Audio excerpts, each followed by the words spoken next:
Welcome to Windows on the World. I'm Mark Windows. We have cutting-edge news, empowering information and no conspiracy theories. We will be watching those who are watching us, so we want you to be part of the show, so do phone in. We will be covering a wide variety of interlinked and fascinating subjects on this and future shows.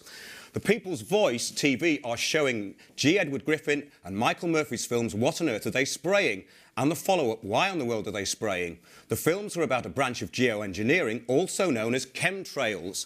The evidence of massive geoengineering chemtrailing programmes has sparked worldwide concern, not just amongst alternative researchers, but also by the scientific research community. This practice is known as solar radiation management and also stratospheric aerosol spraying. It is covered in government documents and in reports from the Intergovernmental Panel on Climate Change and Council for Foreign Relations. These persistent chemtrails, according to official documents, contain fine particulate aluminium plus radioactive isotopes such as strontium and barium. The health hazards of aluminium have been well documented. Many leading health professionals, including Dr. Russell Blaylock, have spoken out about the dangers of nanoparticulate aluminium, which stays in the respiratory tract and is a dangerous neurotoxin, which is known to cause Alzheimer's and Parkinson's. The official term solar radiation management refers to the reflecting of the sun's rays into the upper atmosphere to combat solar flaring and global warming through spraying aluminium oxide particles from planes. Geoengineering is referred to as an alternative to taking carbon dioxide out of the atmosphere. According to the Intergovernmental Panel on Climate Change, who recently published their 2013 document, known as AR5, some researchers, however, believe this spraying is also connected to global depopulation due to the toxicity of the materials being sprayed. This is a massive subject and one that has been mostly kept out of the mainstream media. For those who know nothing of the subject, please stay tuned. For those who have information on the subject, please phone in. This video we are about to show gives evidence and information on geoengineering and also global weather modification programmes. After this, we will bring in today's studio guests. Remember, this is the People's Voice, so we want you to phone in.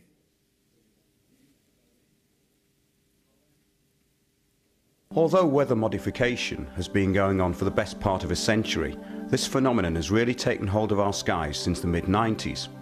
Oxford Dictionary definition of chemtrail: a visible trail left in the sky by an aircraft and believed by some to consist of chemical or biological agents released as part of a covert operation. This from Veterans Today. Contrary to rumours of conspiracy theory, the Department of Defence first published a document called Chemtrails in 1990 as the title to a chemistry course for new pilots attending the US Air Force Academy. The course content, however, suggests possible methods for manipulation of the Earth's atmospheric chemistry and conductivity, and of course could be construed as a course requirement for pilots who could be engaged in deploying chemicals into the atmosphere.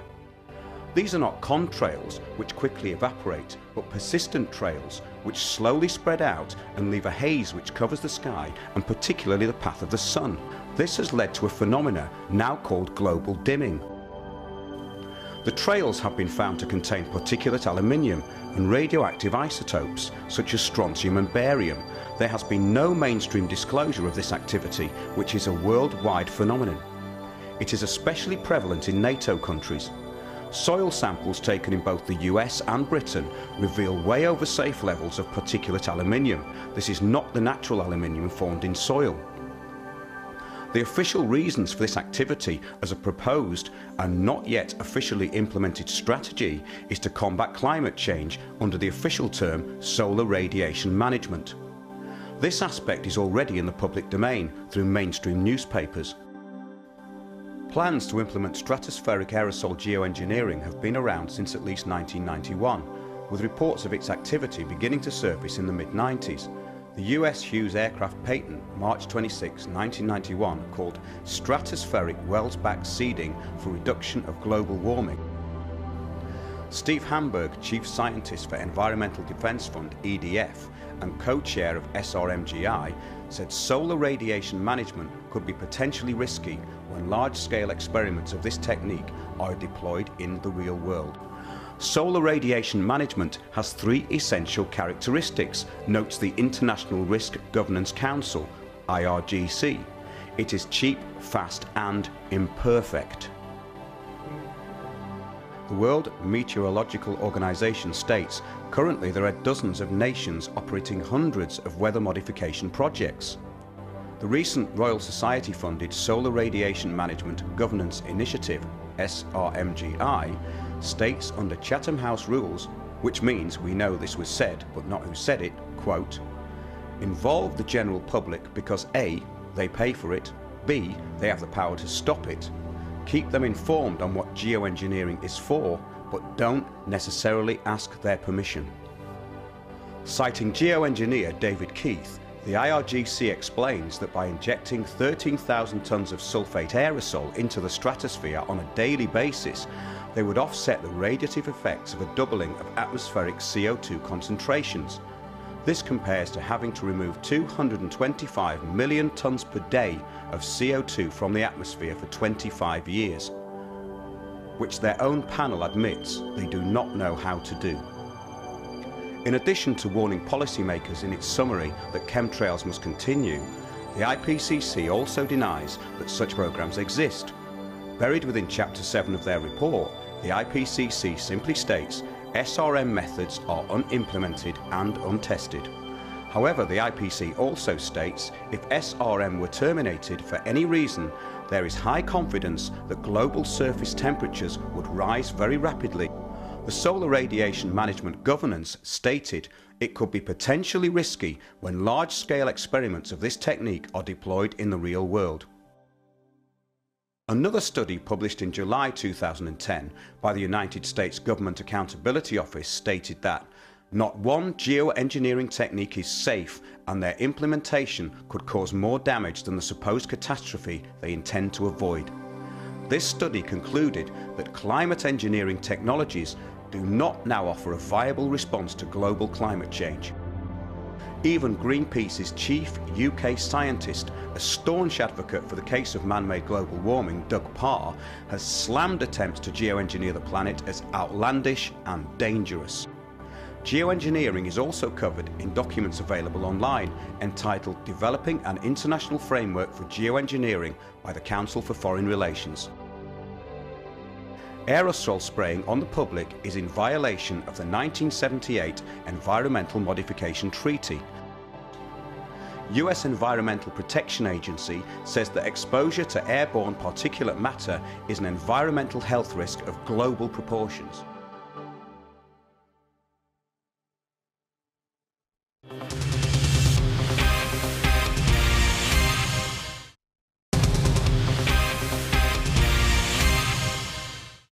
Welcome back to the peoplesvoice.tv. I'm Mark Windows. This is Windows on the World. You can phone us on 0203 714 2700. Now, on the sofa today, we have researcher, filmmaker and event organiser Jonathan Adams. Jonathan has researched the subject of geoengineering and the chemtrail phenomenon.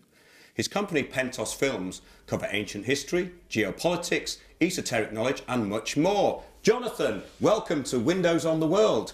Mark, thank you very much. It's great to have you in. Now, your research took you into the area of chemtrails, but just tell us a bit about your background. Well, I've been a filmmaker for the best part of 25 years, working in mainstream film and TV in the early days. Yeah. More recently, in the last 3 or 4 years or so, I've been working in my incarnation as Pentos TV, presenting what you might call esoterica, so lost and ancient civilizations, ancient knowledge, giants, the kind of hidden history, you might say. Well, that's great. We're just going to go to a VT of you now, Jonathan. This was shot at one of your conferences, and we'll see you in action. One of the conclusions I've reached is that this top-down hierarchy has failed.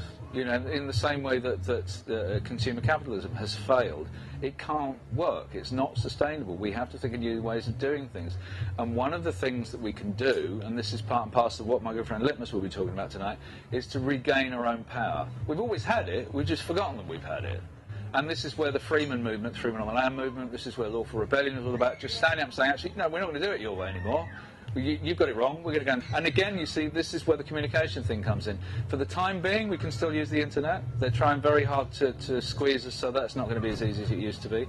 But communicating amongst ourselves, entwined networks. I'm trying not to say internet, but interconnected networks. I think that's very important. We have to invent a non-written form of communication. We have to become telepathic in some space. We need to, we really need to rediscover those abilities. I think that's something that Raymond was speaking about earlier today in his Feng Shui talk. This idea of the Kali Yuga, the ancient times where we could fly, where we were telepathic, where we could manifest like that. We've lost that. We've got technology, but you've got to plug the bugger in and learn how to work it, you know. And pay for it, absolutely. How much easier if you could just go, ding, you know, so... That's great, Jonathan. So you've been involved in, well, a truth movement for quite a number of years, haven't you?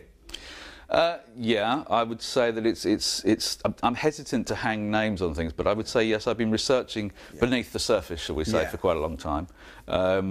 Chemtrailing first came across my radar, I suppose, about 10 years ago. And initially, I thought it was a bit of an oddity, and I started looking up a lot more, and I think that's where a lot of people begin. You just start looking up at the skies, and it doesn't take very long, particularly these days, to see that something's not quite right. I'm hesitant to fall into the kind of the Chicken Little, the sky's falling, running around screaming about it, but I do think that it bears closer scrutiny, and kind of alarm bells are going off because we're not getting any dialogue out of people like the Met Office, we're not getting any dialogue out of the aviation industry, certainly not the military, but anybody who's gone out any day in Europe or the US or Australia or Canada and looked up in the skies, you can see something's not right. This is a very interesting point, because what seems to be happening is there's a denial that it is actually happening, yet we're seeing it. And the latest IPCC report actually kind of does aver to that. It says that if solar radiation management was stopped, global warming would increase. And then it kind of contradicts itself. It's a very contradictory and ambiguous document in some ways. Are you familiar with this latest report? It was come as a bit of a surprise to me today, because I saw it for the first time when you showed it to me, but it's very interesting, not least because it seems to be a tacit admission that it has been going on all along, despite all the protestations that it was clearly, it was just a plan for the future. So that in itself as an admission is very, very interesting. How they next intend to dress that up as solar radiation management, protecting from global warming or climate change as it's been rebranded, because obviously for most of us the winters are getting colder, not warmer, is going to be very interesting. It's going to be very interesting to see what they say, as people who've seen what in the world and why in the world will know. There are people who spend a lot of their time going around the world promoting the notion that geoengineering is a grim necessity, the lesser of two evils, if you like, to protect us from man-made climate change. The bottom line, though, is that there isn't any hard and fast evidence to prove that any change in the climate is anthropogenic, so therefore caused by man. Yeah, there's been no change for the past 17 years, and that's a fact. We know that for a fact.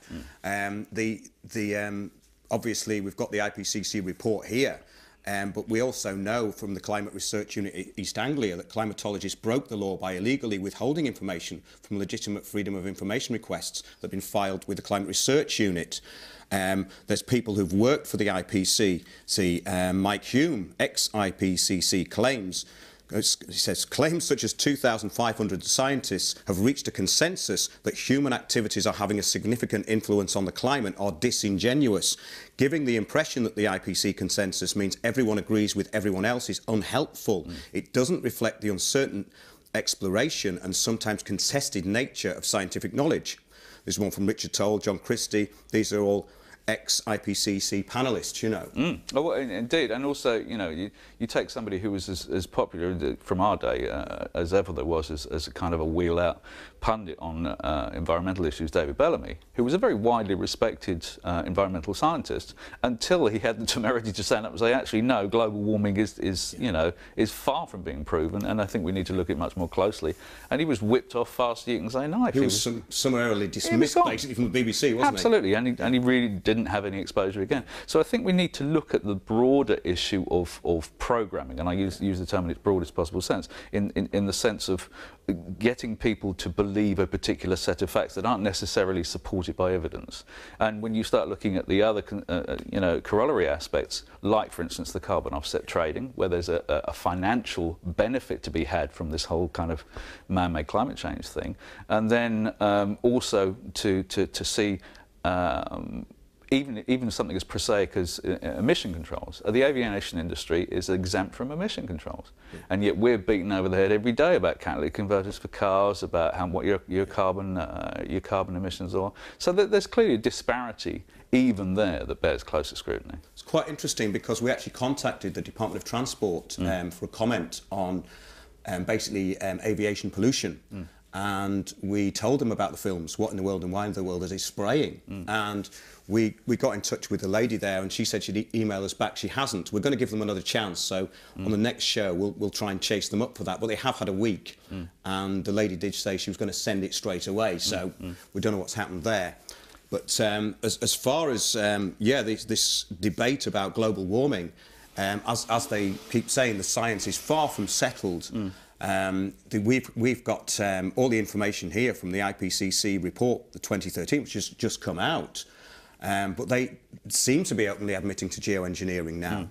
As I say, it's a very ambiguous thing. But when did you start noticing this changing in the skies? Because this is quite important. As I say, I first came across the issue probably 10 years ago. I didn't pay as close attention then as I do now. But I suppose gradually over the years I've started looking up more, and that's really what it comes down to, just looking up at the skies. And you can't help, as soon as you do start looking up, you do start to see that there's something going on. The questions are, and they remain, what is it that's going on, who's doing it, and why? And for the time being, those questions are still unanswered. Max, who I know is coming on shortly, has done a great deal more research into this than I have, and knows a lot more about who the usual suspects are, should we say. But the jury's still out. It's not proven. All that we know with any degree of certainty is that something's going on. And that's very much what my film is about. I'm making a film called Let's Talk About the Weather, which is very much looking at the issue of geoengineering, climate control, solar radiation management, all the rest of it, and including what the Met Office now call persistent contrails, because they're willfully avoiding the issue by using the moniker chemtrailing. But from a UK-European perspective, the What in the World and Why in the World films were very much for an American audience. I want to make a film that addresses issues from a UK and European perspective. And so if anybody who's watching or anybody gets in touch with you who's particularly, I'm interested in talking to people from within the machine, so to speak. So anybody in aviation, anybody in government, Met Office, military, I'd love to talk to, but I'm acutely aware that they're very nervous about talking to media. And I don't want to make a scare film. I want to make a film that is a sober analysis of the issue to hopefully open up some channels of communication. Because I do think that there are good and honourable people working within those industries and those areas who aren't necessarily aware of the bigger picture of what they're doing, or maybe are just becoming aware and aren't very comfortable with it. Because the whole of this always operates on a basis of compartmentalisation. So you do your little bit, you don't look to either side, you clock off and collect your paycheck. And I think a lot of people are waking up now and going, actually, I'm not really comfortable with that anymore. So if anybody gets in touch and would like to talk to me, I can guarantee their anonymity if that's necessary. But I'd be very keen to talk to them and maybe include them in the film. So.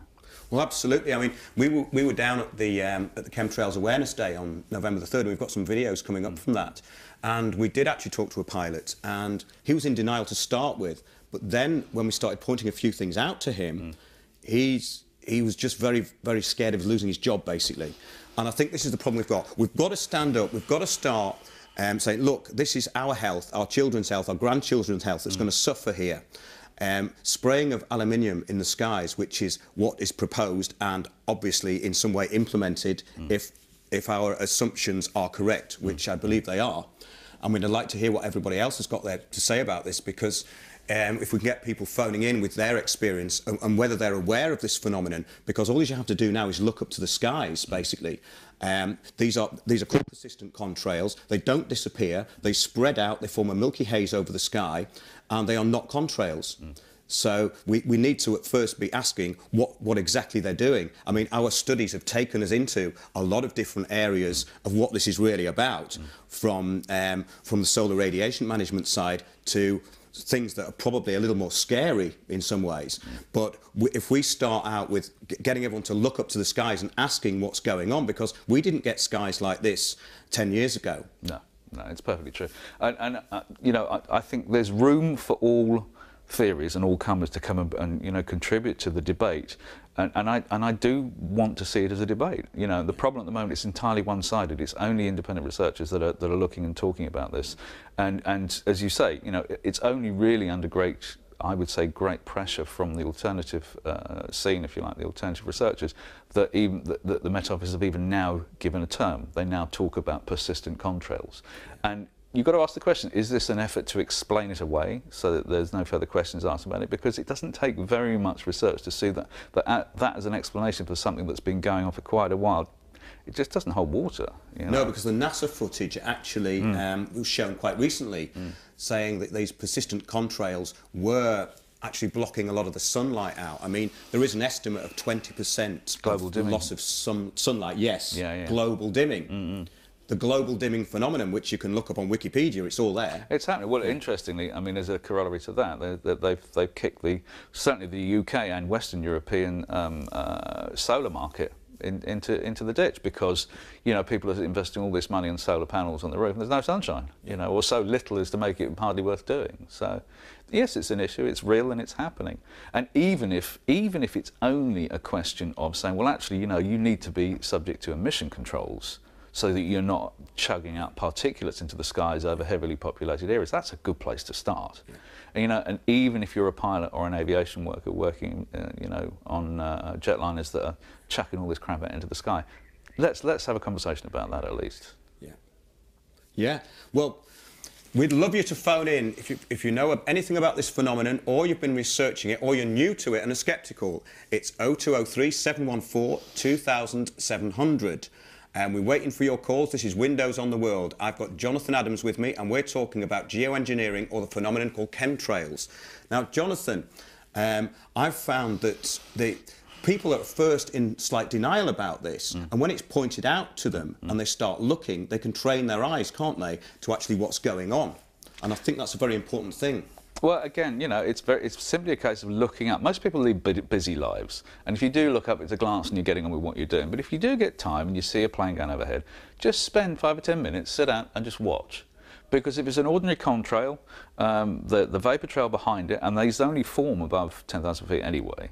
If it's an ordinary contrail, it'll be kind of that much in the sky, and then it'll move along with the plane and disappear. If it's not, it will stay, persist, and spread out. And what happens, particularly in the wintertime, it seems, is you get up very early in the morning, you have a beautiful, clear, sunny day, a couple of planes go over, by mid-morning it's completely hazy and overcast. And I even noticed in the summer that even when you know, in terms of light, it seemed bright enough, it was actually cold. Yeah. You know, there's a lot of heat. Things really started getting a bit strange about 2010, I remember. When the chemtrailing got particularly heavy.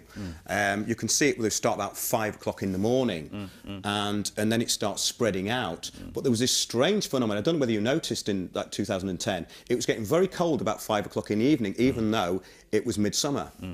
That was very strange, but I noticed that it was definitely the heaviest I'd seen was around 2010 and onwards. Would you say that? It seemed to be getting progressively heavier. Then there seemed to be a kind of a sudden surge in interest in the subject around that time, and then they seemed to switch to night spraying. Now, if the excuse or the explanation is that you're spraying particulates in the upper atmosphere for solar radiation management, chaps, the sun's not shining at night. So if you're going to do it in the daytime. So it kind of begs the question, all right, well, what are you actually up to? And you can see, Max has trailed some of these, where you can chart aircraft where they're flying zigzag patterns offshore, knowing that they're going to spread onshore. So, you know, there is clearly something going on.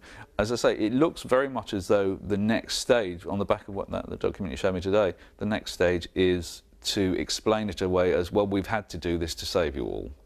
You know, I think there's this kind of slow implementation, and you find this actually in a lot of areas now, where there's this kind of, there's a denial, but an admission at the same time. This double speak going on, and that seems to be going on throughout public bodies, you know. So I think the thing is with this IPCC report, the latest one, it's incredibly contradictory. I was watching their panel discussion, and it would be great to get some of these people actually on the show or replying in the future. But today we would just wanted to basically introduce you to this phenomenon that's going on worldwide in all NATO countries, it appears. So if you want to phone it, it's 0203 714 2700. This is Windows on the World, and I'm talking to Jonathan Adams, who's a researcher, and we're talking about the chemtrail phenomenon or geoengineering. So, Jonathan, we're going to go to a break shortly, but in summing up, what would you say to people? What would you say to them to get them to look up to the skies? What would you say? I would say, yeah, I mean, step one, just look up. Yeah. OK, that's the first thing, just have a look. And I would also say it's beyond NATO. I was chatting at another one of the chemtrail awareness marches in London at the beginning of the year with a lady who spent a lot of time in the Amazon basin. They're chemtrailing even there, and these are the lungs of the planet. So there's obviously something going on. What it is and why, again, you know, I wouldn't begin to say for any degree of certainty that we know, but look up, ask questions, and once you can see that there's something going on, you know, phone the Met Office, phone the aviation companies, start building a groundswell of pressure. If we can reach a critical mass where enough people are asking questions, then something, I hope, will give. That's what we need, a critical mass. We're going to go to a break, so we'll be back just after this break. Remember, this is Windows on the World, 0203 714 2700. We'll be back after the break. Thank you.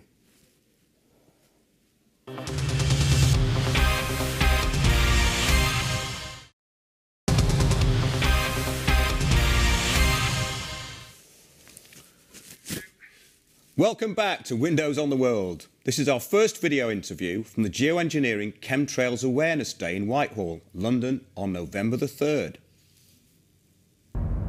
OK, Pete, so convince the sceptical public about geoengineering. OK, well, basically the weather has been experimented with since 1928. There was a process for producing artificial fogs, a US patent. Like I say, 1928, so we're just under 90 years of weather modification experiments, and that's down on paper. These have been done.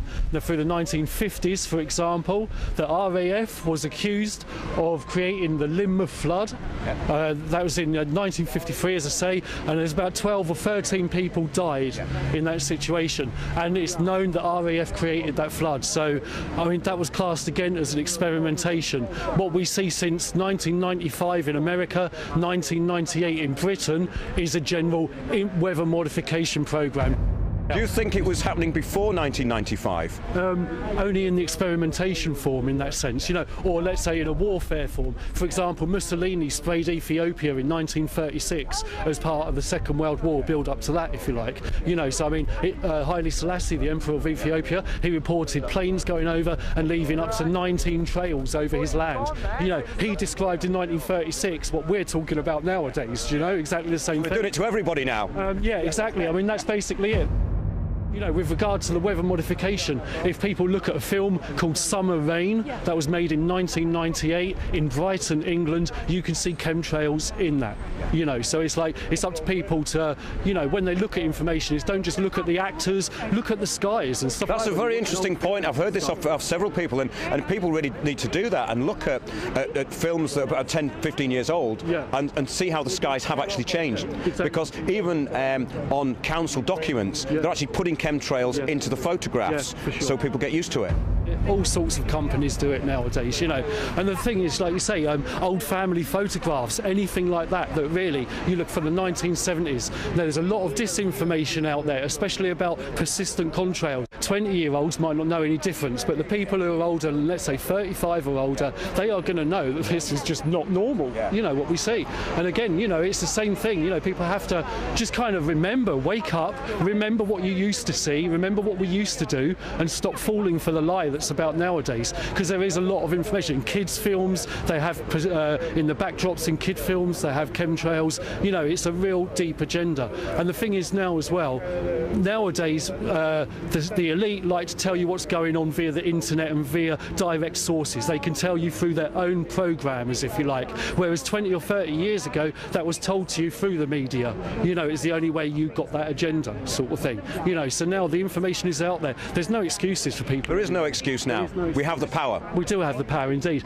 and it's important to remember as well that the people in power seek total control. Now, all the time that people like us gather here, it don't matter whether you're gathering against vaccines, wars, geoengineering, it just doesn't matter. Whatever you're gathering and protesting against, that knocks on their door and reminds them that they do not have total control. I think what they have to remember is they're expendable. They may have a very high salary at the moment, but that's not going to last forever.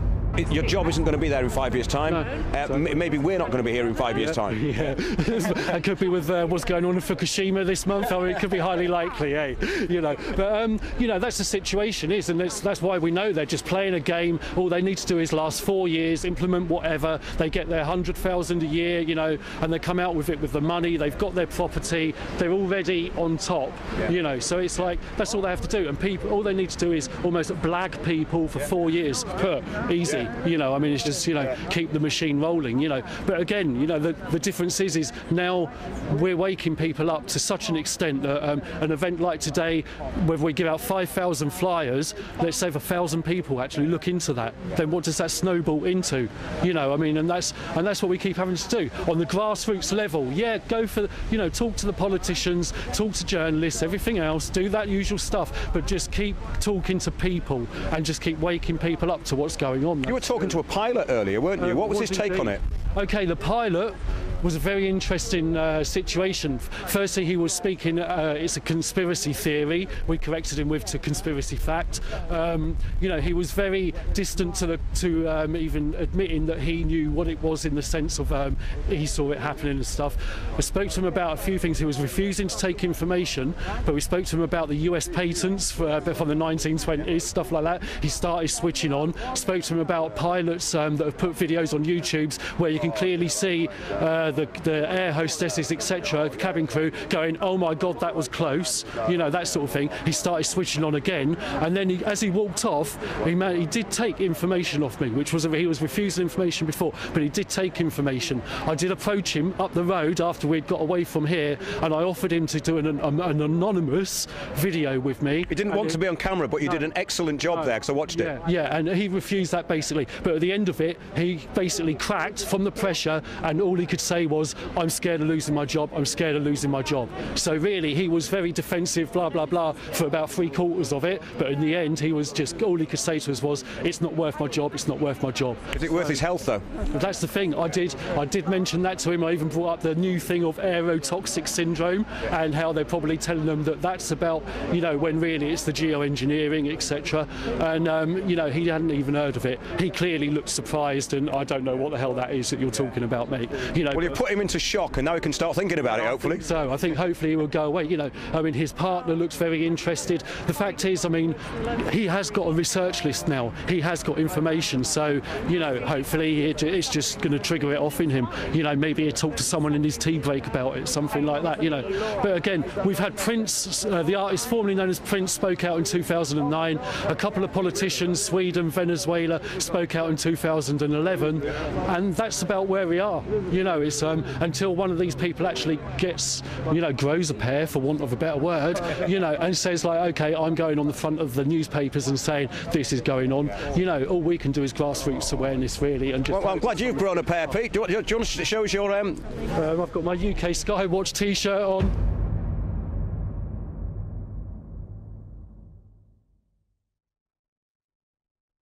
Okay, welcome back everybody to Windows on the World on this Sunday morning. You can phone in, it's 0203 714 2700. We're having a special show today which coincides with the People's Voice showing the film What in the World Are They Spraying, which deals with geoengineering of the planet. Now, next guest on the show is Max Bliss, who's been researching geoengineering in the UK. He also does talks on geoengineering. He now lives in France, where he shot this video. We're going to see this video from Max now. Hello my friends, this is the 27th of October 2013. Mr. Max Bliss in the southwest of France, giving you the latest geoengineering, solar radiation management, stratospheric aerosol geoengineering report, weather warfare, mind control, poisoning of the environment, ecocide program that will give us all Alzheimer's, as the aluminium oxide, which is used in these sprays, found in excessively high amounts in rainwater analysis, demonstrates that yes, there are particles of alkaline metals such as barium, strontium, manganese, lithium, arsenic and many other ingredients found in rainfall that should not be there.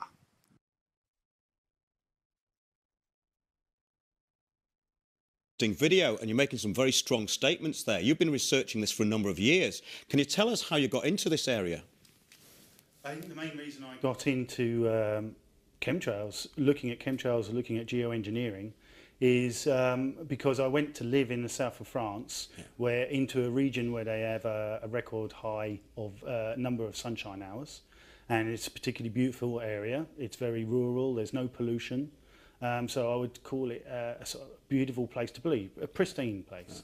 And we started to notice that the skies were littered with X's and grids and just tremendous visual impact of these sprays in the sky. What year was this, Max? This is in 2011 that I started to notice that a couple of years ago. And basically, it didn't make sense. I'm living in an area where there's no pollution, there's no reason why I should be seeing these trails. I've worked outside all my life, and I've always been weather dependent, and therefore I would know what the weather forecast was going to be and what might happen, because if it started raining I'd have to go home. So I would say that I had a very sort of common, familiar feel with what's going on in the sky. To see all these trails really caught my attention. So I decided I would try to research and try to understand what was going on, because it was not the same. And as I delved into it, I found very quickly a reference to chemtrails, and I started to look into this topic. The more and more I looked into it, I realised there was an awful lot of disinformation. There was an awful lot of websites and information to confuse people. And I started to recognise that there must be something more serious. To have such a big effort to stop people finding out the truth, to have that level of disinformation, there must be something very important going on. So that really spurred me on to try to find out more information.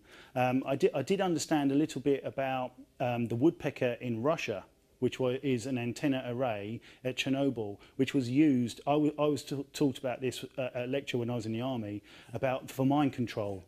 And so I did realise there was some connection with the atmosphere and atmospheric physics. So I started to look into this, and when you look on the information that's available on the internet, you will come across something called HAARP, which is the High Active Aurora Research Program, which is basically an ionospheric heater.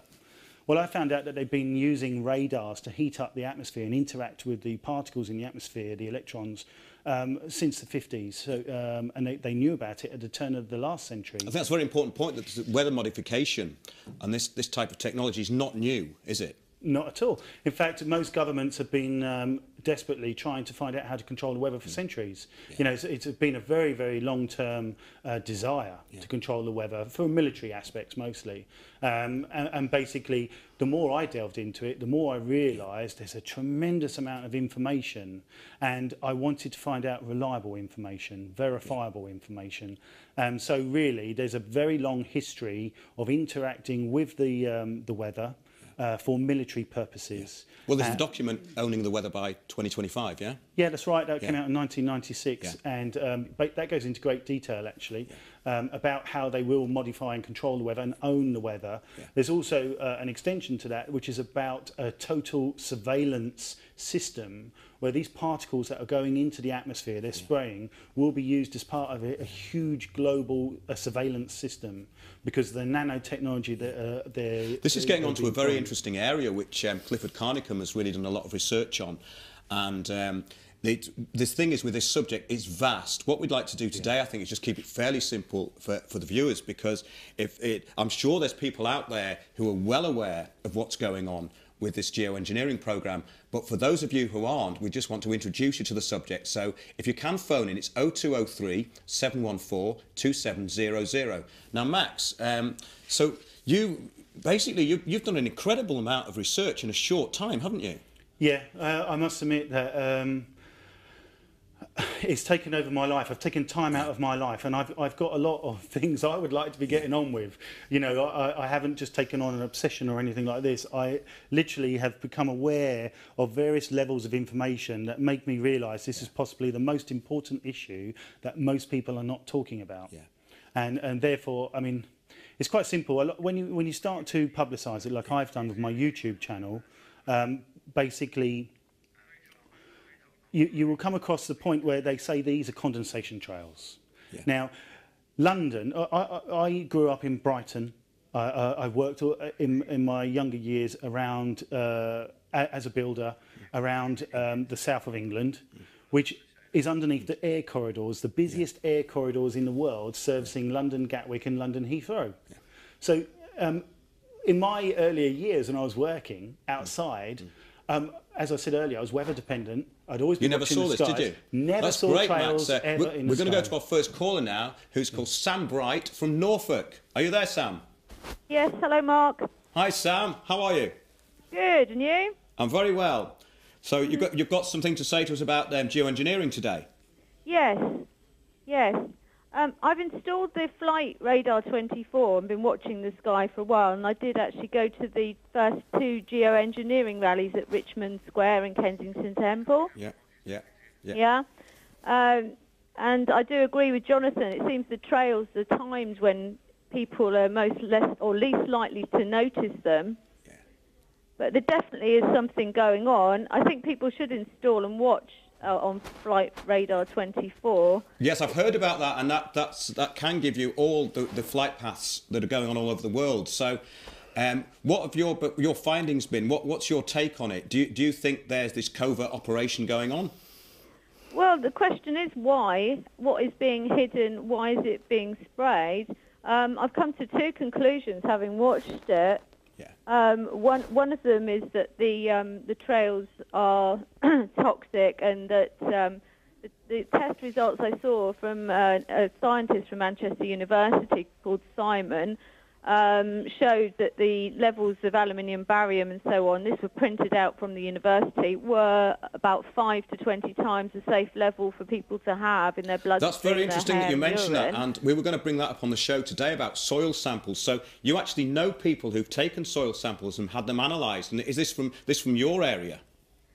Some of them are from Dereham, which is in Norfolk. It's not immediately in my area, but it's in the same county. And I have seen the test results, like I said, from Simon from Manchester.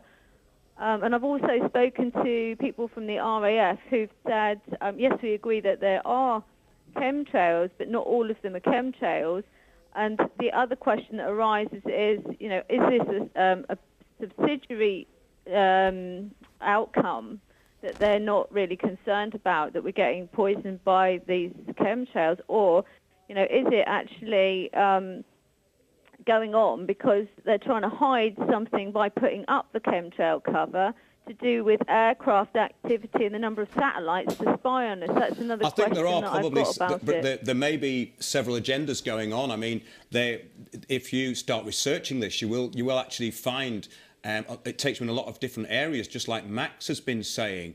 But mainly it appears to be being done on the back of global warming, solar radiation management and stratospheric aerosol geoengineering. Are these terms you're familiar with? Yes, and when I've looked into it, because I'm a social science researcher, I've got a couple of degrees, and I do tutor degree students in the subject. Yeah. And when I've looked at it, there's no actual evidence of any global warming for 17 years, and I've rung the meteorological department at the University of East Anglia and spoken to the head of environmental sciences there. I asked him about it, and he said the pictures I sent him of the chemtrails were no evidence of anything unusual, which they clearly did look very unusual. But when I asked him about geoengineering and solar radiation sound waves, he went silent. And I said, well, what about HARP? And he went completely silent and said, oh, I don't know much about it. And he told me what it meant and said, I'll ring you back and talk about it. So you're saying that there seems to be several agendas going on here. So as well as solar radiation management, you're saying that there's something else going on, maybe some covert military operation. Is that what you're saying? I think so. From what I've got from the RAF, I've sat and watched it a lot, and I live in a very open area, ex-RAF bases that have been taken over by American airline routes, very immediate to where I live, in a very open space. And I've sat and watched it for the last 2 years, and you can even hear some of the sound waves at times, and you can certainly see the lines in the sky, and then the sky whites out. I mean, it's really obvious. I think that's what most of us are familiar with. Yeah, I don't know exactly what they're up to, but sometimes there's some very noisy, very unusual aircraft go over, and the RAF guy has hinted to me that there's something going on within these aeroplanes. At first I thought it might have just been arms or military stuff going on. That's very interesting points you've made there, Sam. Yeah. That's great. Thanks for calling in, and that's certainly given us something else to talk about. So, Max, I don't know whether you could hear that, but Sam was saying that there may be some kind of military aspect to this. What do you think about that? Well, I've filmed military plane spraying. Yeah. I've filmed a co-opted commercial airlines spraying, but different types of spray. I filmed what I've now been able to identify as charter airlines, specifically doing chemtrailing. And using flight radar. Sometimes I screenshot their flight paths, which might be zigzagging right across the country. Basically, this is the unusual thing, isn't it? These flight paths, they don't seem to be conventional. I live near London City Airport, and there's definitely some very unconventional flight paths that don't seem to be going into that airport. There was hardly any air traffic there 5 years ago. It's increased massively. But with the chemtrailing, this is what I find extremely puzzling, that it's very difficult to see whether these things are actually on standard flight paths. So would you say that there's extra operations going on, and commercial airlines have been co-opted into spraying? Is that what you're saying? Yes, I think basically I've identified many different airlines that are involved, and I think the co-opted commercial planes, not all of them, but some of them are spraying just a particular type of spray. So I would look at that as a particulate foundation that they can interact with the EMF technology. But the other planes that are doing the zigzagging, they've got various different sprays, different materials inside. Obviously, for their various experiments that they want to participate with, they have different functions. So you're saying that they have. So what you're saying is that they may have different tanks attached for different spraying. Is that what you're saying? Yeah, absolutely. Yeah, different ingredients. Yeah. Wow, that's really interesting. So we're going to go to our next caller now. I think it's called Brenda. Are you there, Brenda? Hello? Hello, Brenda. Welcome to Windows on the World. I'm just saying that I used to sunbathe up to 5 years ago. Yeah. You can't, because I'm on an estate and it's continual. Yes. Continual. And they sometimes do it on a night, so you get it first thing in the morning. It's everywhere. As soon as you get a lovely clear sky, they come out. What alerted you this in the first place, Brenda? How did you start noticing them? About 5 years ago, sunbathing, laid outside looking at the sky. Where's this? Blocking the sun. And well, what part of the country are you in, Brenda? Hull. You're in Hull, yeah? Yes. And it's just rife everywhere. Yes. It's not just in the countryside. It's in advertisements now. Yes, that's very true. That's very true, Brenda, and I think that's a very good point you've brought up there. They have started putting chemtrails into advertisements, and actually, it looks as though they're doing it as part of the when they to make it look design a natural. graphic. Yeah. Yeah, it's really bad, and the smell. Some days you can't go out. Smell. What you're saying? You're saying that there's a smell attached to it. I've never come across that before. No, really. Can you tell us what you're referring to? Smell it. It's really bad sometimes, and I won't be the only one. and it's just all this poison pumping out on you all the time. Well, yes, I mean, apart from the other thing about the geoengineering is it's actually trapping more pollution in. So it's actually causing global warming as well. Warmer, but not healthy. And they have the audacity to say take vitamin D. The children will be lacking it because they're blocking the sun, and they're saying, oh, dementia figures will be rife. You'll be staying at home to be looked after. Well, of course it will be if they're pumping this crap on us all the time. Well, I agree, Brenda, entirely. But what are we going to do about it? Have you contacted your MP? Have you talked to people about it locally? Is there an awareness of geoengineering in Hull at the moment? Well, people think you're mad. People actually make out as all mad because I say, look what they're pumping on us. And well, yeah, just because you've looked at the sky makes you mad, yeah. But people must look up. People must... I don't know. That's a really good point, Brenda. Thanks for calling in. Very strong points you've made there. People do really need to start looking up to the sky and seeing what's there. These are not contrails, these persistent contrails.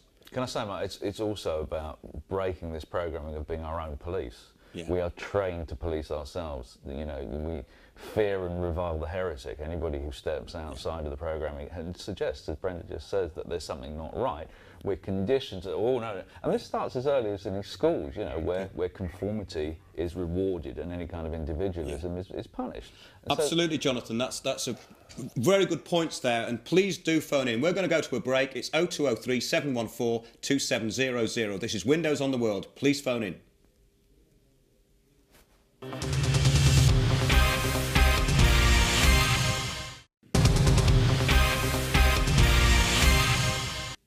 Welcome back. This is our second video from the Geoengineering Chemtrails Awareness Day in Whitehall, London on November the 3rd. This is Mark Windows for the People's Voice TV. I'm with Mona from UK Skywatch, and Mona's going to try and convince a sceptical public about geoengineering or chemtrails. I never used to see this a few years ago, even though geoengineering and aerosol spraying has been in existence for quite some time. It's only been in the last few years that I've really noticed how fast they can spray and change the blue sky white. It becomes a milky haze, doesn't it? It becomes a milky haze. So what are you going to say to people when they say, well, why are they doing it? Why? I think, there's many reasons. I think individually we all research. Well, first thing I'd say is don't believe what anybody says. Go and do your own research. And there's so many places to research. There's Chemtrails Project UK, there's UK Skywatch, there's Global Skywatch, there's really good films. Why in the world are they spraying? What in the world are they spraying? Conscience Beyond Chemtrails was a conference that was put together last year in Los Angeles. Brilliant speaker, Scott Stevenson, who was a meteorologist, who became aware and woke up. He's a scientist. So if you don't believe in this stuff and you're logical and you're scientific, listen to his presentations. Dane Wigington, he's an environmentalist and he studied, I think, climate scientist. And also Laura Eisenhower, okay, she did a fantastic presentation. Watch it, Conscience Beyond Chemtrails. But if you just want to just start by watching the sky, remember what the sky used to look like. Go through old photographs of the sky, and when you wake up in the morning, watch the sky, watch the sunrise, and then watch the sky during the day. Not many people watch the sky because of technology. We're always looking at our phones. We're not connecting with our natural environment. Rainwater samples. Chemtrails Project UK do rainwater samples. I mean, I've got them on me, but you can have a look on their website or contact Chemtrails Project UK. They're £25 a test. If 5 of you get together, that's £5, and you can find out how much aluminium or how, you know, the metal particles which are in the rainwater, which are absolutely horrific. Another thing is to check the pH balance.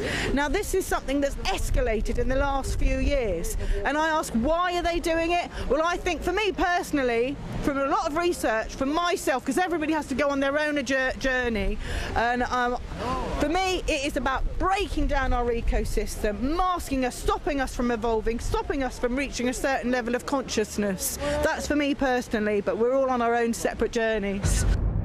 find a venue, just find a few speakers, bring a few people together while we still have access to the internet and things like Facebook. Gather people together.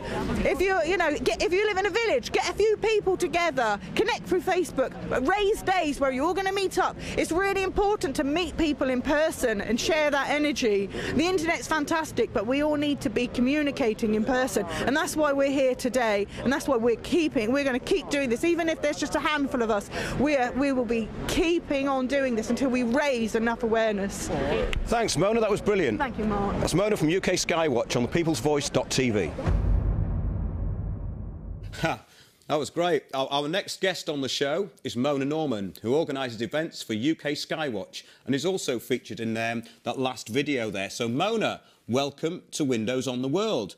I met you down at the Geoengineering Awareness Day in Whitehall on November the 3rd, but you've been bringing this subject out into the open and bringing people together for quite some time. Can you just tell us a bit about your background here?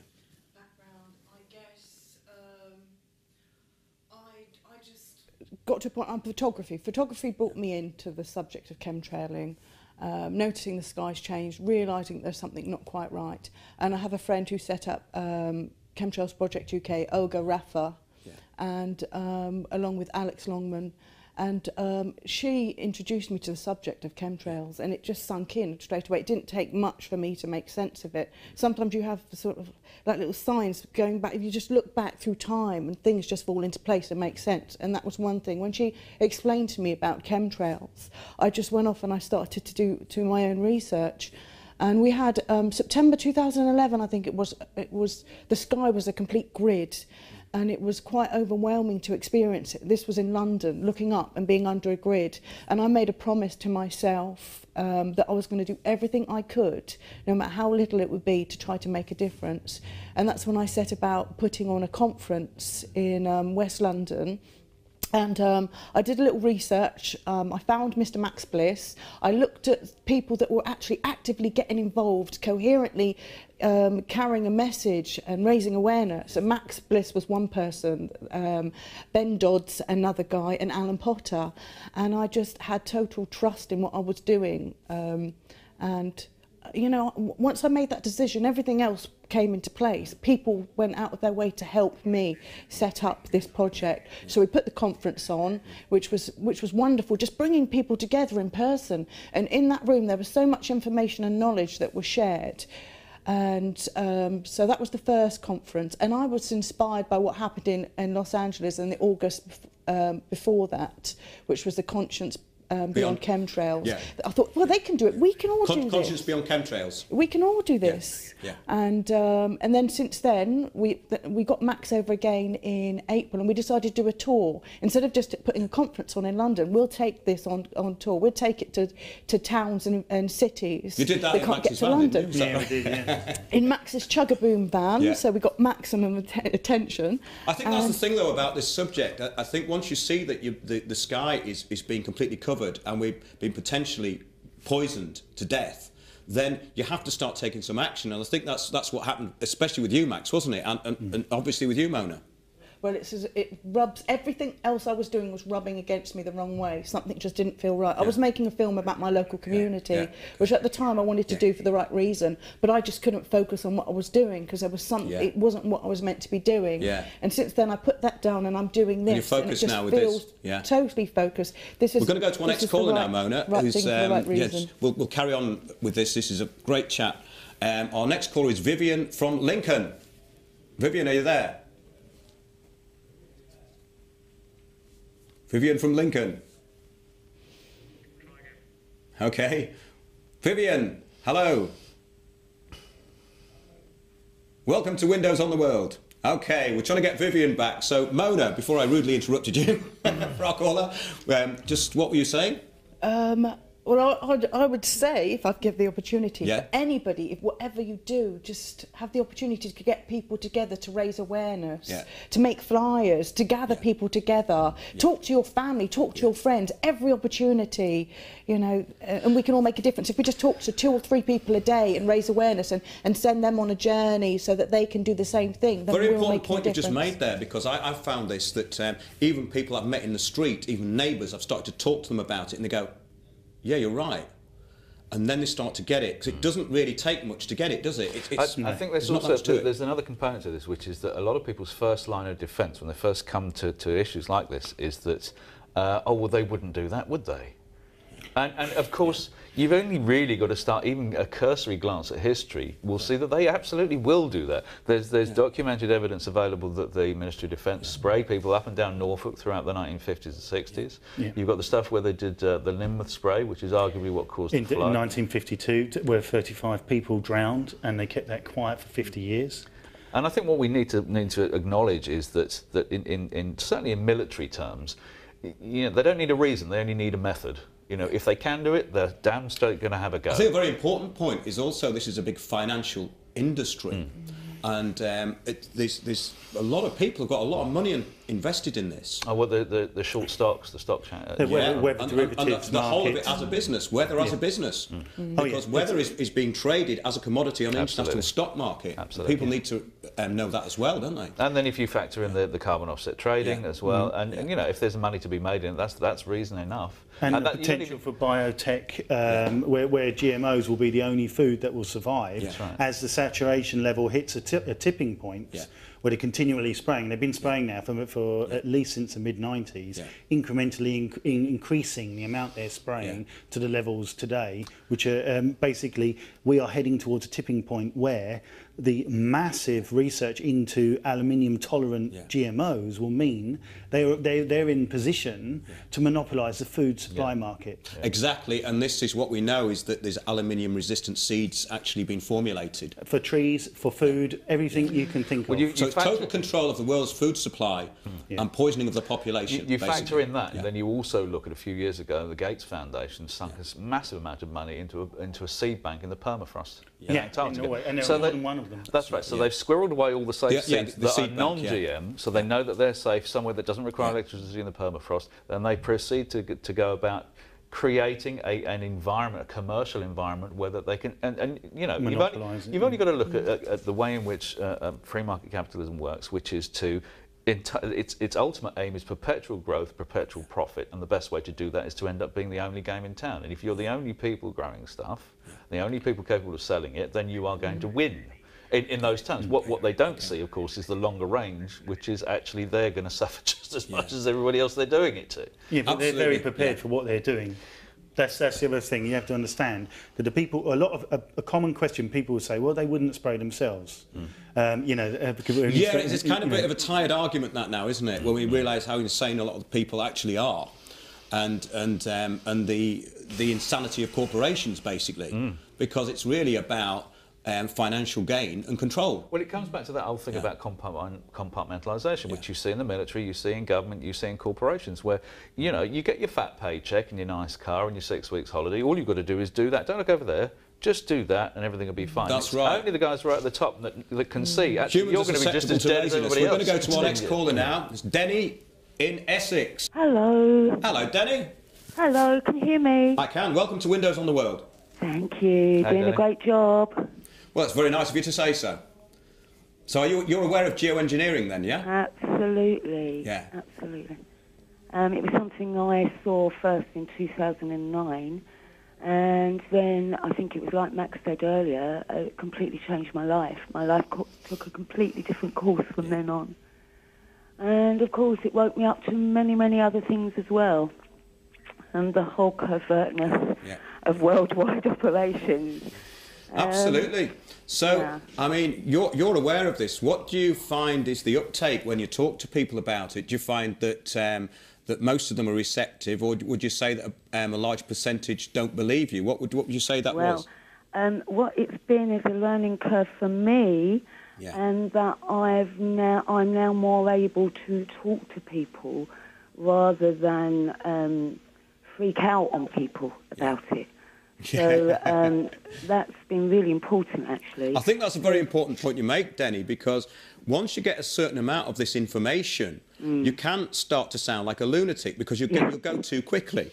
It's like a curve. It's like you sort of go mad yourself, sort of freaking out about it, but then gathering more information makes you understand. Have you got your radio on, Denny? No. All right, we're getting a bit of feedback through the speaker there. So, yeah, I turned the speaker off. What should I do? I can hear you now. Okay. Yes, so it's the more information you find out actually makes you calmer because you become really aware, and then you don't allow people to argue with you about it. That's a very good point. I'd just like to just put that to our guests today, Denny, if you don't mind. Yeah. Did you say Max, Jonathan and Mona, you know, don't all speak at the same time, but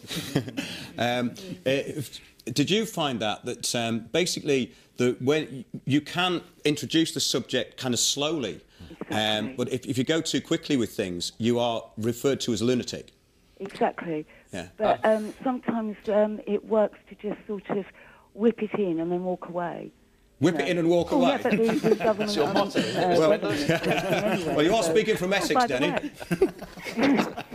Yeah, I was just trying to introduce our guests here because we're this is my first show and we're just getting our way around the studio and how it all works. So basically, I want to bring the guests in too. And so you've been into this subject of geoengineering since 2009, you said, and you're obviously particularly concerned about it. Otherwise, you wouldn't have phoned up. I mean, what would you say? What would you tell other people about the health implications of this? Oh my goodness!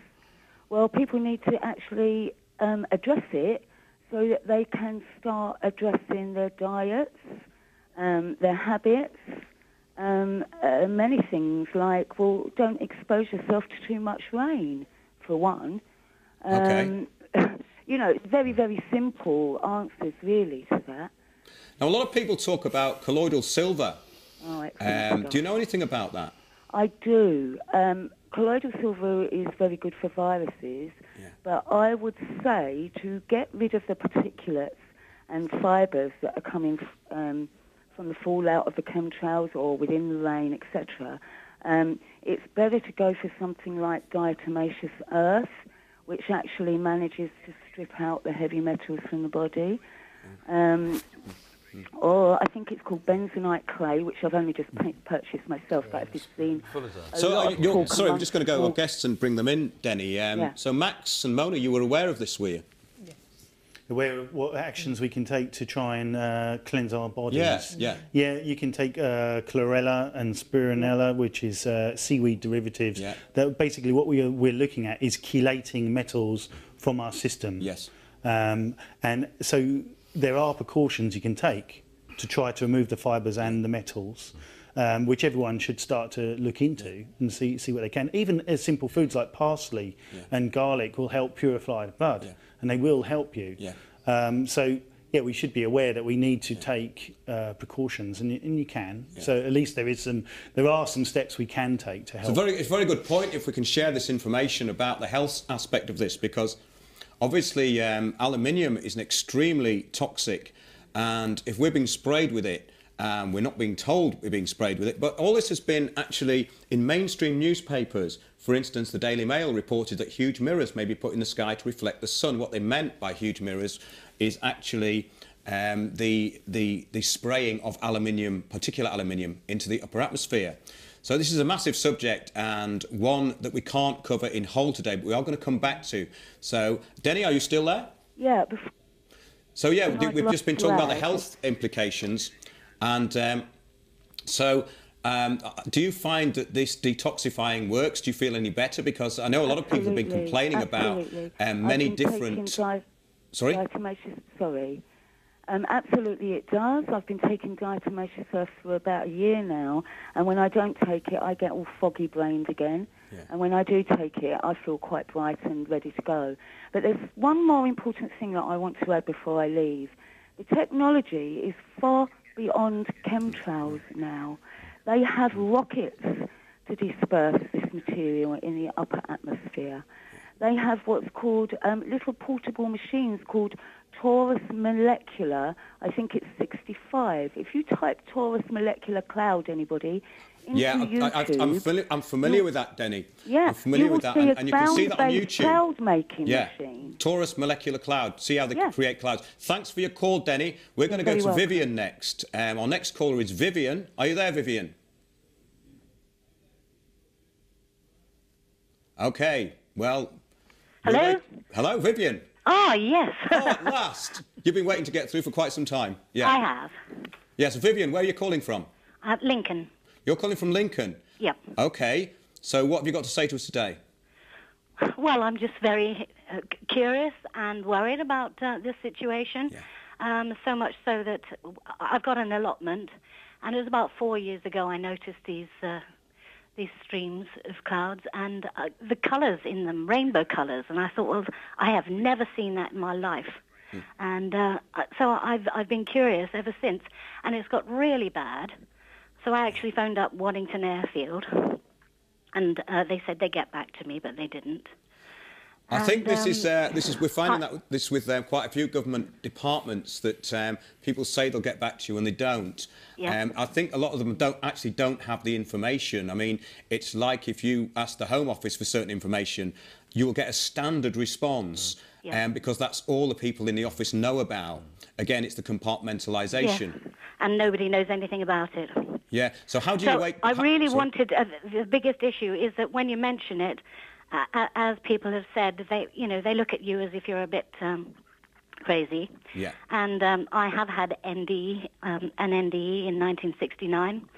I've had a few experiences that obviously when I tell people things, they really aren't interested at all. They think that I've flipped. But it has got bad in Lincoln, and I have had health problems, and I've noticed other people have had health problems as well. And I had a metallic taste in my mouth. Other people have had that. I've been looking on the internet for that sort of thing.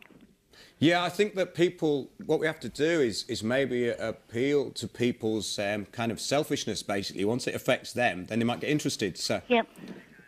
But they say it's chemtrails, and they dismiss it, and I want to make sure that they don't dismiss it anymore. It's great that people like you are out there, Vivian. We're going to go to a break, but thanks for calling in. Do call again. This is Windows on the World, Sunday morning on the peoplesvoice.tv. We'll see you after the break.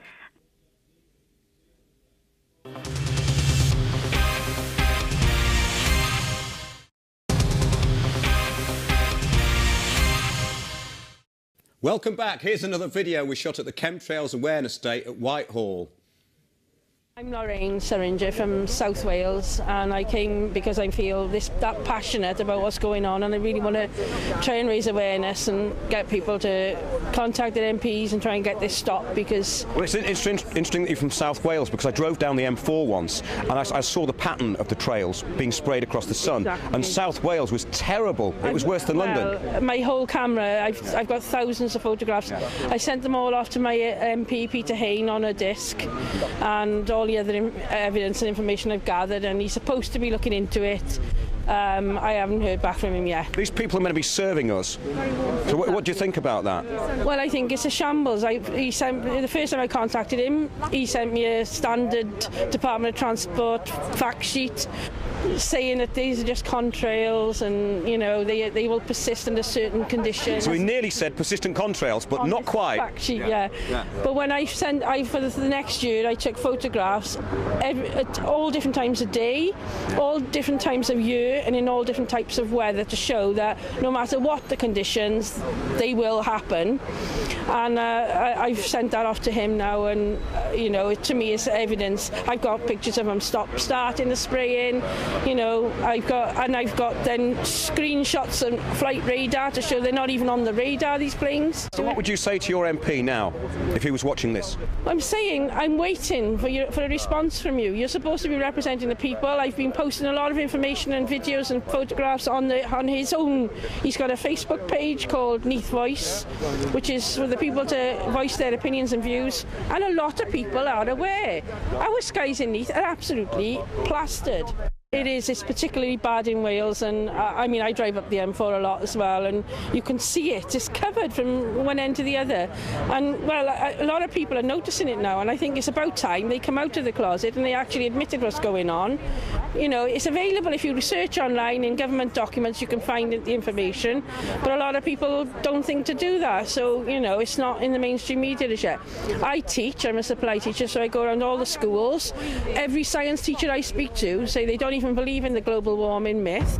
it's on the curriculum. So basically, the kids are being brainwashed. The teachers they don't even believe it, and they can't do anything about it. So, you know, I feel that our young generation are being brainwashed. You know, it's about time people woke up now, because things are getting so bad, and we don't know the long-term effects of these nanoparticles. Even Professor Keith, who's the main man behind it all in America, he says those particles stay up there for up to a year. So he's admitting that once they sprayed, they can last up to a year up there, but they come down. So we're breathing them in, we're ingesting them. And when he was confronted and asked what are the dangers of aluminium, he tried to evade the question and then said we actually don't know. You know, we haven't got long-term effects. Have you done any soil sample analysis where you live? There have been a few people have done it, and some water samples, and they have come back high. So, but I mean, this is global. Everybody's sending in these samples. I'm thinking of doing one myself, actually. I think it's a good idea for everyone in their own individual area to do it, because then they might not be able to ignore it as much. I know, and even if you can afford it, have your hair tested and things. I did ask my doctor about it, actually, because, you know, my asthma has been very bad. I know a lot of people are suffering. So, you know, I think if we don't act now, this could be severely detrimental to the planet. I know the trees where I live are suffering as well. I live near the Knoll Country Park, and you're going to be horrified at this. 5,000 trees have been taken down. 5,000. You know, due to fungal infections and all such things, which seem to thrive in high metal soils, whereas other plants won't thrive. So it's a lot of definitely worth doing some soil sample analysis of that area. Definitely. Then I'm going to look into doing that for myself, but there have been some done already, and they have come back high, and it's worrying very. So thanks, Lorraine. That was brilliant. Thank you. Thanks for coming. Geoengineering has been done on the back of global warming. This report is from a document entitled The First Global Revolution by Alexander King and Bertrand Schneider, which was published as a book in 1991. It states, "In searching for a common enemy against who we can unite, we came up with the idea that pollution, the threat of global warming, water shortages, famine and the like would fit the bill. All these dangers are caused by human intervention in natural processes, and it is only through changed attitudes and behaviour that they can be overcome." David Rockefeller's protégé, Maurice Strong, states the terms of reference for the IPCC are: the definition of climate change is limited to only human causes. Natural causes are eliminated. The biggest contributor to climate change, the sun, is therefore left out. So welcome back, everybody. And we do like to have a bit of fun on Windows on the World. And today's bit of fun is singer-songwriter and performer Spiz. His song Where's Captain Kirk topped the indie charts in 1980, and he's still touring and writing. His band changed their name every year after they started in 1980. Previous incarnations include Athletico Spiz 80, Spiz Oil and Spizzles. He has a new single, City of Eyes, to be released soon. Spiz, welcome to Windows on the World. Hello there, Mark. Yes. Hello. I put on my non-swearing voice. Put on your non-swearing, non-rock and roll voice, because we're being very serious today. Yes, I understand. I heard some stuff. You were at the old punk festival the other night, weren't you? Yeah, we played. The 229, the venue. Very good. 229. Yeah. There's already a clip of City of Eyes on YouTube already. It's a great tune. It Thanks. Really is. And now you started in sort of 1978, really, didn't you? Well, my first performance was in '77, but yeah. Well, by the time I did my second performance, I was on posters already, and my second gig was in London. Yeah. So. And you formed a kind of duo with Pete Petrel, didn't you? Then I saw Pete in the street, and I said I got this London gig. I ain't got a car, and he had a car. Yeah. Always useful. Yeah. And he played guitar, so he basically became a guitarist, and I was able to free my hands up to perform properly. And Spiz Oil became in 1978. We became Spiz Oil. Yeah. Yeah, and many costume changes and name changes later. You're still gigging, and you're still touring. So what were the change? I mean, you got a record deal with A&M quite early on, didn't you? Yeah, well, we were the big labels were chasing Adamant, Killing Joke, and us, and we CBS got Adamant, someone else got something, and we got A&M, so we went to A&M, big label, yeah. Yeah. We went to our first American tour in 1980. Yeah. Left a nice little trail across the sky as we went. Yeah. We didn't see. Nice. We didn't see Chemtrails in 1980, though, did we? Well, that's what I was saying. I've been checking my memory banks, and you know, you'd see the odd trail, and it would disappear after within a couple of hours. So now they just hang around and hang around and hang around, and they seem to be lower down. Absolutely, yes. Stratospheric aerosol geoengineering. Well, as you know, I'm slightly on the green end of the punk area music, and Energy Crisis was on that first album on the major label. And I noticed that. Some of your early stuff is quite prophetic in ways, isn't it? Oil inflation spirals, depression takes a hold, constant world recession out of our control, and when the ozone layer is gone, we'll have to run for the sun, and poisoning gases tearing up the sky. That's all in the one song, Energy Crisis. Absolutely, and remember in the 80s it was all CFCs, wasn't it, making a hole in the ozone layer? That's what triggered that song. It was because I've read the big papers in the on the Sundays. I was quite.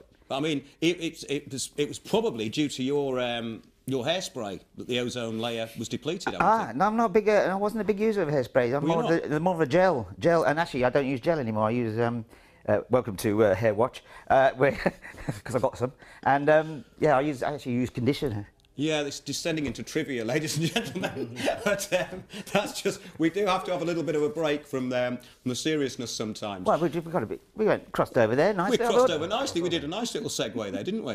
So Spiz, have you seen What in the World Are They Spraying? Yeah, I saw the YouTube clip, and it was nothing surprises me anymore. Yeah. And I can understand. I also saw that some article about that many years about the mirrors. They're going to put mirrors in space, floating around like satellites. Yeah. And I thought, well, how's that going to work? But then just leave a little bit of aluminium in, which is actually tastes nice after a while. Yeah, I think that lady was saying that she didn't like the taste of it, but it's, for Spiz, I suppose it's different, isn't it? But it's a Marmite thing. Yeah, you either like it or you don't. Particulate metals are part of your background, really, aren't they? I can't comment on that. It's a very interesting phenomenon, this, because it should be bringing a lot more people on board to phone in, and maybe it's just because it's Sunday morning, but we'd like more people to phone in about this if you've got any information or anything you want to share with us. But I think that the thing is with waking people up, I mean, you've been fairly politically active in certain respects, haven't you, over the years? Well, I wrote a song called Summer in the Greenhouse, and also, basically I come from the environmental thing. I'm not, all this chemtrails is a bit more recent, but it's just madness, and the people at the top, like, we need to, there's everyone at the bottom, they want us at the bottom scrapping. That's right, that's the pyramid. That's and also, the more we fight against ourselves, the better it is for them. And divide and rule is what they want. It's control, it's control, they want us to be divide and ruled. So we're going to go to our next caller now. I think it's Glyn. Is Glyn there? Ian, sorry. I've got a earpiece in, you know. Ian Simpson. Ian from Buckinghamshire.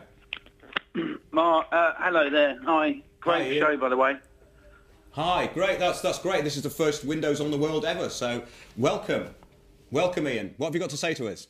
Yeah, I'm kind of a relative newcomer to this. I found out about this in April, and like one of your previous callers was saying, it kind of turned my life around, really. And I just had a few comments. One of your earlier guests, Samantha, mentioned something about an airport. My take on this, I've been researching basically the infrastructure, trying to figure out exactly who's doing it, how, where from, where they're getting the chemicals from, how they transport them, what airlines are involved, and all the rest of it. You've done deep that's research really on where this, I'm Ian. kind of focusing. And I was wondering, have you any idea where Samantha came from?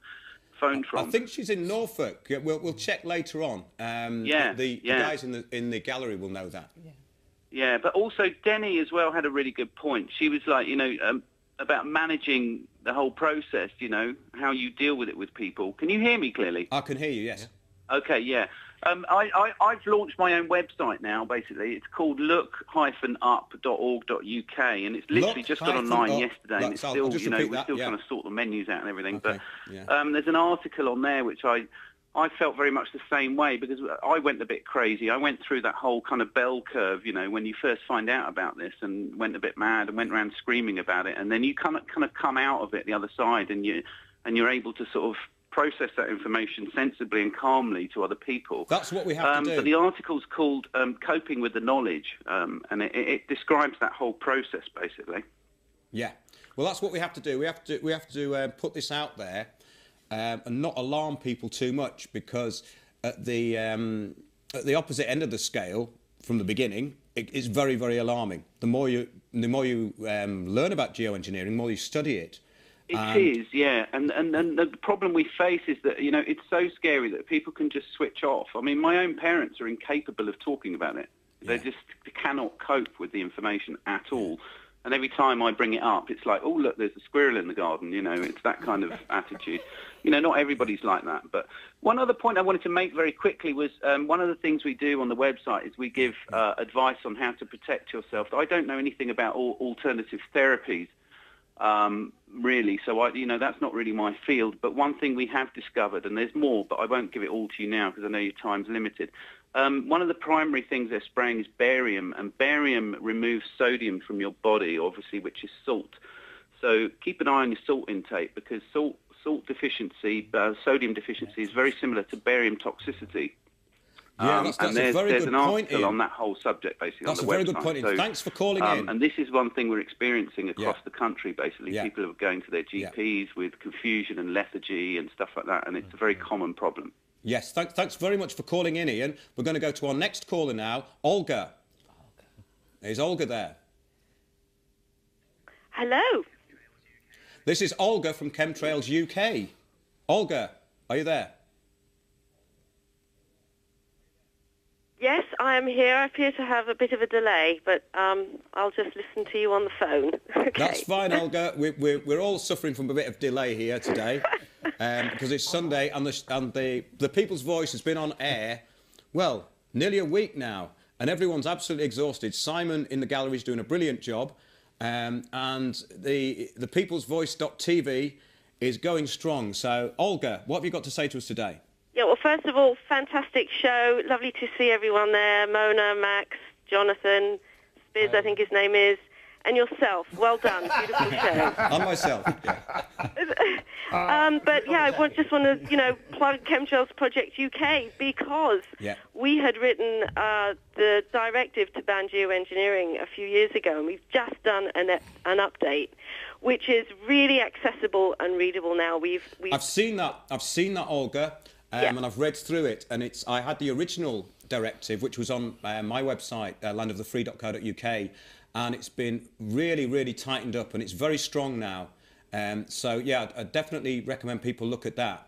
So do you want us to the great thing is if you go to it on the page, is that you can just access your MP, write a comment or the letter that you want to write to your MP, and it will go directly, the link will be sent to him.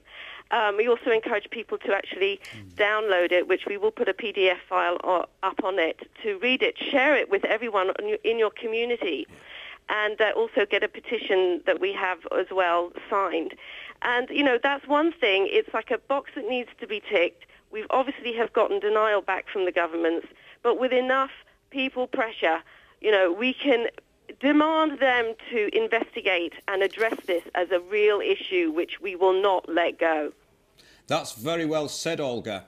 And that directive is incredibly important because it addresses all the major points. You can send it to your MP. At least they should see it. These people are there to serve us, and we should make sure they at least attempt to do that. Well, thanks for calling, Olga. You're very welcome, and thank you for the show. It's a great show. Keep it up. Than's very much. Cheers. Bye now. Yeah. Mark, I think you better reintroduce me because Olga, what's her name? Can't remember my name. Well, there's somebody out there who doesn't know who you are. Maybe if I had turned my jacket, it might have been more clearer. It's written on the back of the jacket. It says Spiz Energy London. Yeah, Spiz. Yeah. So you're okay. Getting back to you, Spiz. Yeah. me, and me again. So, me too. Yeah, and you as well. Wow. Sorry. So your single, City of Eyes. Okay, so tell us very quickly about your single, City of Eyes. Well, yeah, it's, I changed the lineup of my band just recently, and we've written a song together, and it's called City of Eyes, and it's all about, you know, the emails snooping and the CCTV cameras and the congestion charge cameras and the fact that London is one of the most surveilled cities in the world. In the world, and so, and also even Facebook stalking. It's basically trying to touch on all this. Facebook recognition. And Facebook facial recognition, all that sort of stuff. You know, and it's a cracker. It's got good reception on Friday night. Great. To an audience had never heard it before, and well, you can hear it now if it's on YouTube. Well, it's great that you're still doing it. Yeah, well, old punks never die. Well, I haven't got a pension plan, I don't have life insurance, and I don't really care about that sort of thing, so I've got to keep working. Sorry, Spears, I should say, old new waivers never die. Pew, pew. Bit harsh. Well, that was good. We're going to go to our trailers now for the films, both What in the World and Why in the World Are They Spraying?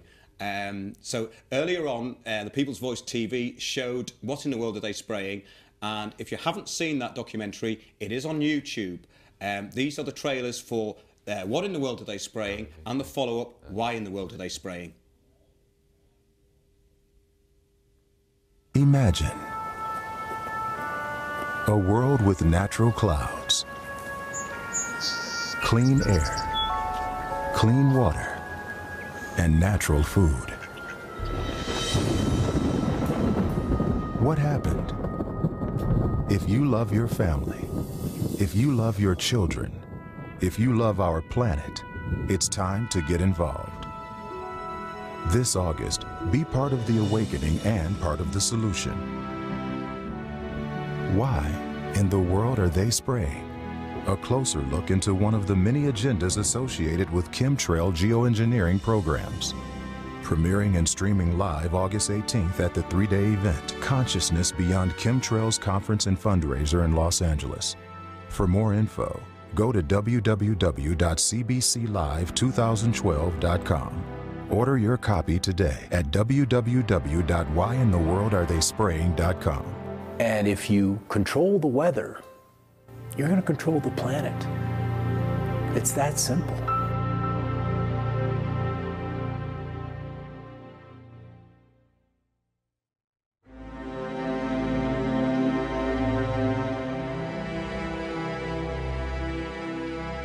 I watched last night a new film called What in the World Are They Spraying?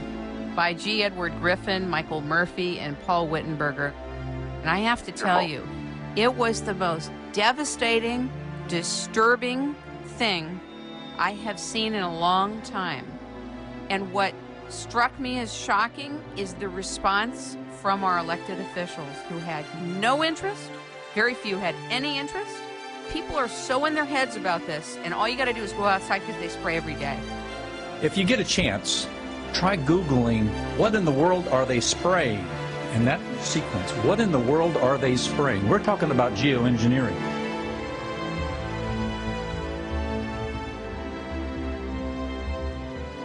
New tonight, here's a tough question for you. Is the government spraying dangerous chemicals over us from planes?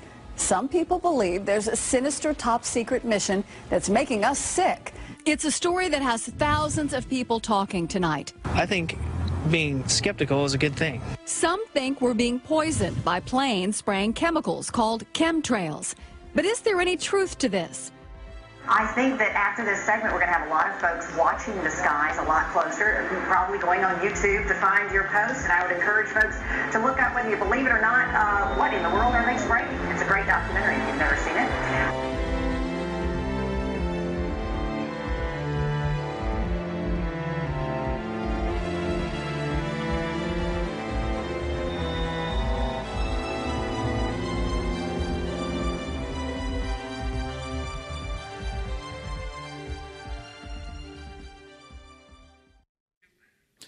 So we're going to show What in the World Are They Spraying again next week, and if you haven't seen that, do watch it, and if you have seen it, tell your friends about it. I hope you've enjoyed today's show. We've touched on the subject of geoengineering, which is a massive subject which affects every single person on the planet. So I hope you've enjoyed today's show. I'm Mark Windows, this has been Windows on the World, and we're just going to have a roundup with our guests now. So, Jonathan, you're working on a British film about chemtrailing. Can you tell us just a bit about that? I am, Mark. My film is got the title of Let's Talk About the Weather. It's an analysis of the issue of geoengineering and what the metaphors called persistent contrails from a European and UK perspective. Love to hear from anybody who's got some information they'd like to share with that. You can get a hold of me through my website, which is pentos.tv. That's Pentos Television, pentos.tv. There's also an array of associated information there that people may well find interesting. So that's very interesting. So if anybody's got information or film that they'd like to share with Jonathan, it's just, do you want to say your website and your email again? It's www.pentos.tv. Fantastic. So Mona, When is the next Chemtrail Awareness Day? Well, we're going to have another conference. Oh, right, okay. And what we're going to do is we're going to connect everything, because people who are aware of geoengineering need to realise the connection with Monsanto, with vaccines, with fracking, how it's all connected, which you find out if you do enough research. So we want to put a day conference on and work it up, ending on Agenda 21, sort of connecting everything together. That's and having the positives as well. Looking at things like orgonites, looking at the health stuff, looking at the spiritual stuff, how we can empower ourselves. And just want to show you this. I've been gifted this. This is orgonite. It's William Reich, if anybody wants to research the power of realm. And I've left you one. And thanks for having me today, Mark. Really great. Well, thanks for everyone coming in. And Max, your work on this subject has been incredibly detailed, because you only got into it very recently, didn't you? Yeah, I would say in the last a year and a half, I've committed myself full time, giving up work and basically finding out as much information as I can, going around giving the talks, and I will be trying my best to write my first book this winter, so hopefully it'll be ready in the spring, explaining in detail. And you've got a YouTube channel, haven't you? Yeah, it's called The Real Institute with Mr. Max Bliss. Or if you put in Mr. Max Bliss on the internet, on any search engine, you'll come across me. Yeah, your videos are absolutely excellent, and your commentary on chemtrails is passionate and excellent too. Yeah. So this is the way we're going to move forward. We need to make people aware of this subject, get them to look up at the sky, explain to them what's going on. These persistent contrails, which have been described in mainstream media, are not aircraft contrails. They are something completely different. We can debate on this a lot more in the future. But Spiz, have you enjoyed the show today? Yeah, I wonder if we'll be back in the TV studio again. It must be. It must be. I suppose is it a bit of a change from Richard and Judy for you? Yeah. I feel more at home. I've come home. Yeah. It's more comfortable, isn't it? More laid back. Yeah, it's cool. Yeah. And there was beer in the fridge. You haven't drunk the beer, have you? Someone said I could have one. you can have a beer, or we can all have a beer. Well, thanks everybody for watching. I'm Mark Windows. This has been Windows on the World, and we'll see you very, very soon. We've got goodbye from Max, Mona, Jonathan, and the effervescent Spiz. Goodbye. Thank you very much, everybody. We'll see you soon on Windows on the World.